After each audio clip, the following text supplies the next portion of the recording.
नमस्कार दोस्तों, स्वागत है आप सभी का आपके अपने YouTube चैनल कॉमर्स क्लासेस में। मेरा नाम पुखराज पुरोहित है। आज हम बात करने वाले हैं एक ऐसे इम्पोर्टेंट टॉपिक के बारे में जहां पर एग्जाम में जो क्वेश्चन पूछे जाते हैं वो class 12 RPSC first grade accountant, junior accountant और सीए फाउंडेशन, इनमें इनके क्वेश्चन अक्सर पूछे जाते हैं। तो क्या होता है इनका कॉन्सेप्ट, इनके बारे में हम आज पढ़ने वाले हैं। क्योंकि इनका अगर कॉन्सेप्ट क्लियर नहीं होता है तो इनके जो प्रैक्टिकल क्वेश्चन हो चाहे थ्योरिकल क्वेश्चन हो, उनके सही होने की संभावना कम होती है। तो देखिए, आज का जो टॉपिक है वो है पहला, अवकाश ग्रहण करने वाले जो साझेदार होते हैं या फिर किसी साझेदार की मृत्यु हो जाती है तो उसे अंतिम भुगतान का निस्तारण न करने पर क्या लिखना होता है। मतलब अगर कोई साझेदार रिटायर हो जाता है या फिर उस साझेदार की मृत्यु हो जाती है और उस साझेदार को फाइनल पेमेंट नहीं करते हैं और सिर्फ जो साझेदार होते हैं वो अपने व्यापार को कंटिन्यू रखते हैं, तो ऐसी स्थिति में क्या लेखा किया जाता है, मृतक साझेदार को क्या अधिकार प्राप्त होता है, रिटायर्ड जो पार्टनर होता है उसको क्या अधिकार प्राप्त होता है, उसके बारे में हम आज बात करने वाले हैं।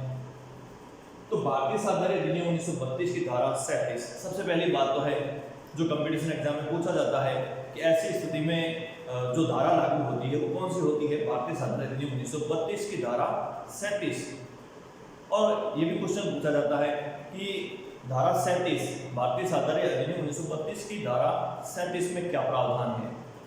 तो उसमें यही प्रावधान दे रखा है कि अगर कोई साझेदार की मृत्यु हो जाती है या फिर वो रिटायर हो जाता है लेकिन उसके बाद में भी जो शेष साझेदार है वो व्यापार को जारी रखते हैं, रिटायर्ड पार्टनर या मृतक साझेदार को उसका हिस्सा भुगतान करने के अलावा वो व्यापार को जारी रखते हैं, तो क्या हिसाब होगा, यहाँ पर क्या लिखा होगा।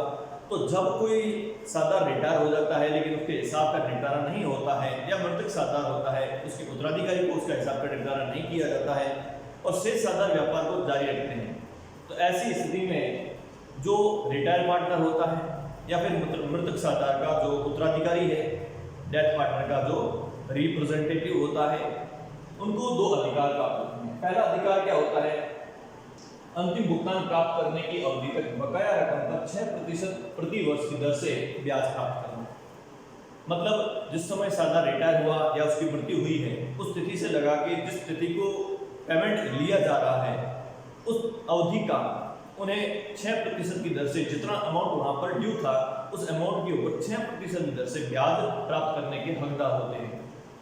दूसरा अधिकार होता है कि उस अवधि में अर्जित लाभ में निवृत्ति की तिथि से पूंजी अनुपात में हिस्सा प्राप्त करना। जिस तारीख को साझेदार की निवृत्ति होती है या उसकी मृत्यु होती है उस तिथि से लगाकर जब उसको अंतिम भुगतान किया जा रहा है, क्योंकि निवृत्ति या मृत्यु के बाद में व्यापार को जारी रखा गया है तो उस अवधि में जरूर लाभ कमाया गया है, तो उस अवधि में जितना प्रॉफिट कमाया गया है उस प्रॉफिट में उस मृतक साझेदार या निवृत्त साझेदार को हिस्सा दिया जाएगा और वो कितना हिस्सा दिया जाएगा, पूंजी के अनुपात में। यहाँ पर डीपली एक पॉइंट को ध्यान रखना है, क्योंकि जो साझेदार रिटायर्ड हो चुका है, जो साझेदार की डेथ हो चुकी है, उसको अब लाभों में अगर हिस्सा मिलेगा भी तो वो लाभ हानि अनुपात में नहीं मिलेगा, क्योंकि वो साझेदार फर्म से अलग हो चुका है।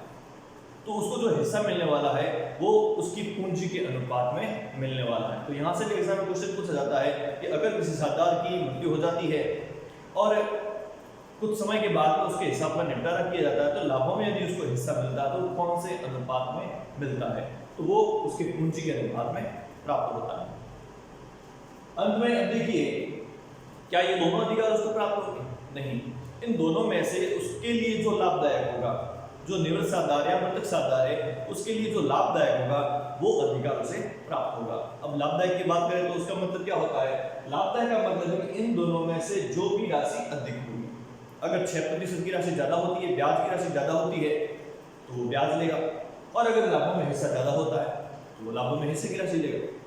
अब ये लगता है कि लाभों में हिस्से की राशि तो हमेशा अधिक ही होती है, कोई जरूरी नहीं। अगर कोई साझेदार निवृत्त हो जाता है या उसकी मृत्यु हो जाती है तो उसके बाद में यदि जो फर्म जारी रखी जाती है, फर्म को जारी रखा जाता है, तो हो सकता है उस अवधि में फर्म को लॉस हो गया हो तो लॉस में हिस्सा लेगा नहीं। ऐसी स्थिति में जो ब्याज की राशि है वो अधिक होगी तो वो ब्याज की राशि लेगा। तो दोनों में से जो भी राशि अधिक होगी वो राशि प्लस उसका जो कैपिटल का अमाउंट ड्यू है वो दोनों मिला करके अंतिम भुगतान किया जाएगा। तो ये प्रावधान था भारतीय सरकारी अधिनियम 1932 की धारा 37 के अनुसार। ठीक है, नेक्स्ट जो हमारा टॉपिक है बहुत ही महत्वपूर्ण है। यहाँ पर कंफ्यूज हो जाते हैं स्टूडेंट की क्या किया जाता है, क्यों नहीं किया जाता है, लेखा क्या होगा, और लेखा नहीं किया जाता है तो क्यों नहीं किया जाता है। तो देखिए सेकंड है हमारा ख्याति के प्रकार। ख्याति दो प्रकार की होती है, मोस्टली देखें तो ख्याति कितने प्रकार की होती है। तो वैसे तो ख्याति अलग अलग परिभाषा में उनके प्रकार अलग होते हैं, लेकिन हम यहाँ पर जो बात कर रहे हैं उसके हिसाब से ख्याति दो प्रकार की होती है। पहली होती है क्रय की गई ख्याति, मतलब हम पैसा देके अपनी गुडविल को खरीदते हैं, किसी गुडविल को परचेज करते हैं, किसी बिजनेस में इंक्लूड होती है तो उस बिजनेस को हम जब परचेज करते हैं तो हमारे को उस बिजनेस के साथ में उस बिजनेस की गुडविल भी प्राप्त होती है, जिसका हम अलग से पेमेंट करते हैं। ठीक है, उसको हम क्या बोलते हैं, क्रय की गई ख्याति, परचेज्ड गुडविल। ये क्रय की गई ख्याति कैसे ज्ञात होती है, तो इसका फॉर्मूला क्या होगा, ख्याति बराबर क्रय प्रतिफल माइनस शुद्ध संपत्तियां।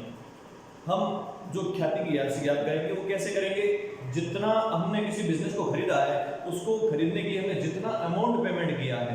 क्रय प्रतिफल का मतलब होता है कि जो बिजनेस खरीदा है उस बिजनेस को खरीदने के लिए हमने जितना पैसा चुकाया है उसको क्या बोलेंगे, क्रय प्रतिफल। तो जितना पैसा चुकाया है हमें उतनी ही नेट एसेट मिलनी चाहिए, शुद्ध संपत्तियां उतनी मिलनी चाहिए, तो माइनस कर देंगे शुद्ध संपत्तियां। अब होता क्या है कि हम अगर किसी रेप्यूटेड बिजनेस को परचेज करते हैं, खरीदते हैं, और मान लो उस बिजनेस को हमने खरीदा 10 लाख रुपए में, लेकिन उस बिजनेस की नेट जो एसेट है, नेट एसेट का मतलब होता है टोटल एसेट माइनस लायबिलिटी, तो जो नेट एसेट हमें मिल रही है उसका अमाउंट 8 लाख है। तो 2 लाख रुपए हमने जो एडवांस एक्स्ट्रा पेमेंट किया है उस बिजनेस को, जो एडवांस एक्स्ट्रा पेमेंट हमने किया है वो एक्स्ट्रा पेमेंट जो है वो क्या कहलाएगा, गुडविल, क्योंकि हमने उस 2 लाख के बदले में कुछ भी नहीं लिया, वो 2 लाख के बदले हमने लिया है उस बिजनेस की ख्याति जो पहले से वहाँ जमी हुई है, जो पहले से वहाँ स्थापित है, जिसके कारण ग्राहक उनसे जुड़े हुए हैं, जिसका फायदा हमें आगे मिलने वाला है। तो ये ख्याति होती है क्रय की गई ख्याति। ठीक है, अब क्या लिखा होता है, इसका क्या सिस्टम होता है, क्या नियम है, क्या कॉन्सेप्ट है। तो देखिए इसका पहला कॉन्सेप्ट कहता है कि यह ख्याति व्यवसाय क्रय करने पर उत्पन्न होती है। इस ख्याति कहाँ, ये ख्याति व्यापार में कब आती है, ये ख्याति व्यापार में हम किसी व्यापार को खरीदते हैं उस समय ये ख्याति ज्ञात होती है या हमें उस समय ये ख्याति प्राप्त होती है। दूसरा है पुस्तकों में इसका लेखा किया जाता है, बिल्कुल किया जाता है, क्योंकि हम लेखांकन करते हैं दोहरा लेखा प्रणाली के अनुसार, डबल एंट्री सिस्टम, जिसका मतलब होता है कि दो पक्ष प्रभावित होते हैं। हम पैसे देते हैं, बोलते हैं कुछ मिलना चाहिए, तभी हम उसका लेखा करेंगे। तो हमने ख्याति जो प्राप्त की है, जिसके बदले हमें लाभ मिल रहा है, हमारा व्यापार अच्छा चल रहा है, तो हमने उसके बदले पैसा भी दिया है। तो जब हमने ऐसी कोई ख्याति खरीदी है जिसके बदले हमने पैसा चुकाया है तो उसे क्रय की गई ख्याति कहते हैं। और क्रय की गई ख्याति को पुस्तकों में दिखाया जाता है, बैलेंस शीट में, संपत्ति पक्ष में। ठीक है, जैसे हम एग्जांपल ले लें कि हम किसी बिजनेस को खरीद रहे हैं और बिजनेस के नाम से कस्टमर जुड़े हुए हैं, तो हम उस नाम को भी अपने बिजनेस में प्रयोग करेंगे, यूज करेंगे। तो ग्राहक उस नाम से ही हमारे पास में माल खरीदने के लिए आते हैं, उनको ये मालूम नहीं है कि अब व्यापार का स्वामी कोई दूसरा है। तो हमें इस व्यापार के नाम का जो है वो फायदा मिलता है और उसी के लिए हमने पेमेंट किया है, जो होता है क्रय की गई ख्याति। लास्ट आता है कि इसे बैलेंस शीट के एसेट साइड में दिखाया जाता है। संपत्ति है तो इसको कहाँ दिखाएंगे, बैलेंस शीट के एसेट साइड में दिखाएंगे। और कौन सी एसेट, फिक्स्ड एसेट्स में हम इसको दिखाएंगे। ठीक है, पहली चीज हुई क्रय की गई ख्याति, इसका लेखा होगा, क्यों होगा, क्योंकि हम इसके लिए पेमेंट कर रहे हैं और बदले में हम ख्याति खरीद रहे हैं। सेकंड आता है जो कि कंफ्यूज करता है, स्व अर्जित ख्याति, सेल्फ जनरेटेड गुडविल। अब ये सेल्फ जनरेटेड गुडविल क्या होती है? सेल्फ जनरेटेड गुडविल का मतलब है कि एक फर्म जो होती है, एक व्यापार जो होता है, वो लाभ कमाने के लिए मेहनत करता है।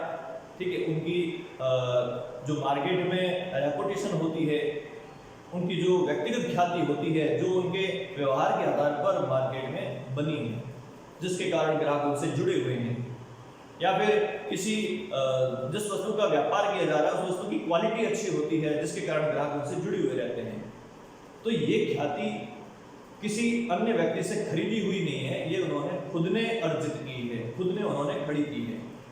जिसके लिए उन्होंने किसी प्रकार का भुगतान नहीं किया। तो देखिए यहाँ पर क्या होगा, ये संस्था के अच्छे संबंधों का मूल्य है जो व्यवसाय में ही सृजित होती है। ये क्या है, संस्था के अच्छे संबंध, ग्राहकों से, समाज से जब अच्छे संबंध होते हैं, अच्छे व्यवहार होते हैं, अच्छा लेन देन होता है, तो ऐसी ख्याति बनती है। और ये ख्याति कहाँ होती है, व्यवसाय में ही सृजित, व्यवसाय में ही बनती है। मतलब व्यवसाय में हमें महसूस होता है कि यहाँ पर एक अच्छी साख है, अच्छी ख्याति है।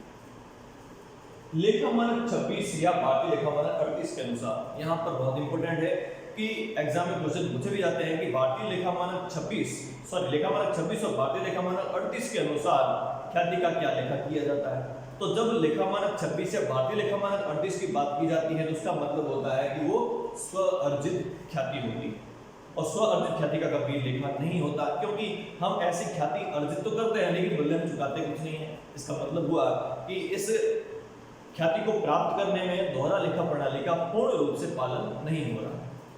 जब हम ख्याति तो आ रही है लेकिन दे कुछ नहीं रहे, हम मेहनत दे रहे हैं जो गैर मौद्रिक है, जिसको मुद्रा में नहीं माप सकते, इस वजह से उसका हम लेखा नहीं कर सकते हैं।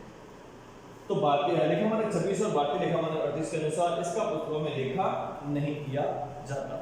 ठीक है, लास्ट है, इसका मूल्यांकन फर्म के पुनर्गठन के समय किया जाता है। जब भी फर्म का पुनर्गठन किया जाता है, चाहे साझेदार का प्रवेश हो, चाहे साझेदार का रिटायरमेंट हो, या विद्यमान साझेदार ही अपने लाभ हानि अनुपात में परिवर्तन करते हैं, या फिर हम एक शब्द में ये कह सकते हैं कि साझेदारों द्वारा जो सल्लेख है, समझौता है, उसमें किसी भी प्रकार का जो परिवर्तन किया जाता है उसे फर्म का पुनर्गठन कहते हैं। और ऐसे पुनर्गठन की दशा में जो है वो इस ख्याति का मूल्यांकन किया जाता है। तो क्या ध्यान रखना है कि जो क्रय की गई ख्याति होती है उसका लेखा किया जाता है, क्योंकि हमने उसके लिए भुगतान किया है। स्व अर्जित ख्याति उसका लेखा नहीं किया जाता, क्योंकि यह एक व्यवसाय के अंदर ही अर्जित हुई है, वहीं जनरेट हुई है। तो सेल्फ जनरेटेड गुडविल का कभी लेखा नहीं होता है, उसको पुस्तकों में भी नहीं दिखाया जाता है। जबकि परचेज्ड गुडविल, खरीदी गई ख्याति को लेखा पुस्तकों में किया जाता है। बैलेंस शीट के एसेट साइड में फिक्स्ड एसेट्स में इसको दिखाया जाता है।